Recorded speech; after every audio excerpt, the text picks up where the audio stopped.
সোহেল হাওলাদার লিখেছেন, জাকাতের জন্য সব সম্পদের মূল্য হিসাব করা কি বাধ্যতামূলক, নাকি অনুমান করে একটু বেশি হিসাব ধরেও আদায় করা যাবে? সোহেল হাওলাদার, আপনার প্রশ্ন উত্তর হলো, জাকাতের জন্য সম্পদের মূল্য হিসাব করা এটা তো অবশ্যই জরুরি। অনুমান করে যদি আপনি দেন এবং তাতে যদি কম না হয় বেশি হয়, আদায় হয়ে যাবে, কিন্তু মূল বিধানটা হলো আপনি মূল্য হিসাব করে দিবেন।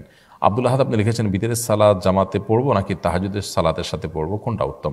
রমজান মাসে বিতরের সালাত জামাতের সাথে পড়াই উত্তম। বিতরের সালাত জামাতের সাথে পড়ে ফেললে ভোর রাতে আপনি চাইলে আবার তাহাজ্জুদও পড়তে পারবেন না তা না, তবে সাধারণ অবস্থাতেই নবী সাল্লাল্লাহু আলাইহি ওয়াসাল্লামের নির্দেশনা হলো যে আলু আখিরা সালাতিকুম বিল্লাইল, ভিতরে তোমাদের রাতের শেষ নামাজ যেন ভিতির হয়।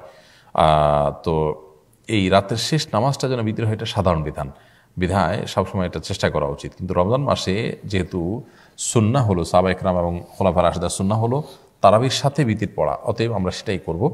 এরপরে ভোর রাতে কেউ তাহাজ্জুদ পড়তে চাইলে সেটাও পড়া যাবে, সেটা অপশনের কারণে, অর্থাৎ এটি মূল বিধান নয়। তবে যেহেতু রমজান মাসে আমরা তারাবি পড়ার পর, ভিতির পড়ার পর আবার সুযোগ থাকছে ভোর রাতে তাহাজ্জুদ পড়া, সেটা আমরা চাইলে করতে পারি। ফারজ